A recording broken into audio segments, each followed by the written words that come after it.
आज हम भारत के एक ऐसे सीरियल किलर की कहानी जानेंगे जो शायद सबसे कुख्यात नामों में से एक है। ये एक ऐसा केस है जो सुलझ तो गया, लेकिन आज भी एक पहेली बना हुआ है। सोचिए, मुंबई शहर, साल है 1960s के आखिर का। ये कहानी उस दौर की है, उस जगह की है जो बहुत जल्द एक ऐसे खौफ का गवाह बनने वाली थी जिसकी किसी ने कल्पना भी नहीं की थी। उस दौर में ना मुंबई की रातें खामोश नहीं थी। उन खामोशियों में एक अनकहा डर छिपा हुआ था, एक ऐसा डर जो हर सुबह के साथ और भी गहरा होता जा रहा था। तो मुंबई में आतंक का राज, शहर की सड़कों पर एक साया मंडरा रहा था। देखिए, इससे पहले कि कोई हत्यारे का नाम तक जानता, पूरा मुंबई शहर उसके किए का असर महसूस कर रहा था। ये एक ऐसा आतंक था जिसने उस महानगर को मानो घुटनों पर ला दिया था।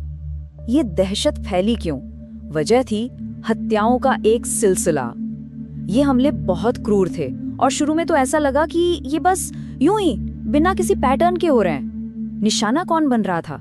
वो लोग जिनके पास छिपने के लिए कोई छत नहीं थी, जो फुटपाथों पर सोते थे। और हत्या का तरीका वो हमेशा एक ही था, किसी भारी ब्लंट ऑब्जेक्ट से सिर पर किया गया एक जानलेवा वार। देखते ही देखते पूरे शहर में एक खौफनाक डर का माहौल बन गया। लेकिन जल्द ही पुलिस को ये एहसास हुआ कि ये हमले बेतरतीब यानी रैंडम बिल्कुल नहीं थे। इनमें एक भयानक पैटर्न था, एक तरीका जो धीरे धीरे उस कातिल की पहचान बनता जा रहा था।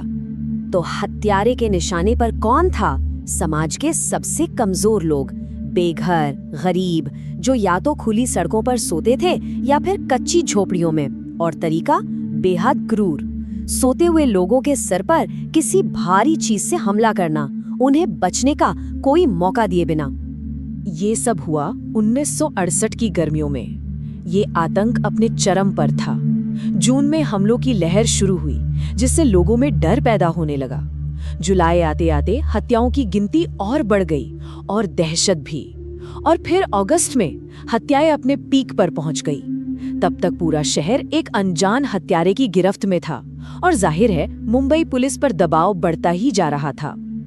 अब इस दहशत के माहौल के बीच पुलिस ने एक बहुत बड़ा तलाशी अभियान शुरू किया, जो शायद उस वक्त के सबसे बड़े ऑपरेशंस में से एक था।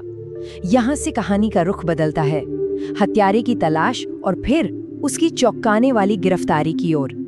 और फिर एक गिरफ्तारी हुई। एक आदमी पकड़ा गया जिसका नाम था रमन राघव। पूरे शहर ने जैसे राहत की सांस ली। सबको लगा कि वो बुरा सपना आखिरकार खत्म हो गया। लेकिन असल में कहानी का सबसे मुश्किल, सबसे उलझा हुआ हिस्सा तो अब शुरू होना था। पूछताछ में रमन राघव ने जो कबूल किया वो होश उड़ा देने वाला था। उसने एक या दो नहीं बल्कि 41, जी हाँ 41 हत्याएं करने की बात मानी। ये एक ऐसी संख्या थी जिसने सिर्फ मुंबई को ही नहीं बल्कि पूरे देश को हिलाकर रख दिया था। तो अब सवाल ये नहीं था कि कातिल कौन है, वो तो सामने था। बड़ा सवाल ये था कि उसने ऐसा किया क्यों। और यहीं से ये पूरी जांच क्राइम की दुनिया से निकलकर एक बीमार दिमाग की गहराइयों में उतर जाती है। मेडिकल जांच हुई और पता चला कि रमन राघव पैरानॉइड सिजोफ्रेनिया नाम की एक मानसिक बीमारी से पीड़ित था। अब ये एक बहुत गंभीर बीमारी है जिसमें इंसान की सोचने समझने की शक्ति पर असर पड़ता है। वो सच और भ्रम में फर्क नहीं कर पाता और अपनी ही एक अलग दुनिया में जीने लगता है। अदालत की साइकियाट्रिक रिपोर्ट में एक बहुत ही हैरान करने वाली बात सामने आई। रिपोर्ट में कहा गया वो जानता था कि जो उसने किया वो गलत था और देश के कानून के खिलाफ था, लेकिन उसका दृढ़ विश्वास था कि वो जो कर रहा था वो सही था और कानून के अनुरूप था। मतलब वो ये तो जानता था कि उसका काम गैर कानूनी है, लेकिन उसे लगता था कि वो किसी ऊंचे कानून को फॉलो कर रहा है, एक ऐसी आवाज जिसे शायद सिर्फ वही सुन सकता था। और यहीं पर ये पूरा केस और ज्यादा पेचीदा हो जाता है। देखिए, हमारे भारत के कानून में ना मेडिकली पागल होना और लीगली पागल होना ये दो अलग अलग चीजें हैं। कानूनी तौर पर आईपीसी की धारा 84 के तहत सजा से बचने के लिए ये साबित करना पड़ता है कि वो इंसान ये जानने में ही असमर्थ था कि वो जो कर रहा है वो क्या है, या वो गलत है या फिर कानून के खिलाफ है। तो अदालत ने राघव के बर्ताव पर गौर किया। वो हर हत्या के बाद मौके से भाग जाता था। वो हत्या का हथियार छिपाता था, अपने खून से सने कपड़े भी छिपाता था। अब ये सारी हरकतें क्या दिखाती हैं? यही कि अपनी मानसिक बीमारी के बावजूद उसे ये अच्छी तरह पता था कि वो जो कर रहा है वो देश के कानून के खिलाफ है। तो इन सारे सबूतों और साइकियाट्रिक इवैल्यूएशन के आधार पर केस अपने आखिरी पड़ाव पर पहुंचा, यानी फैसले पर।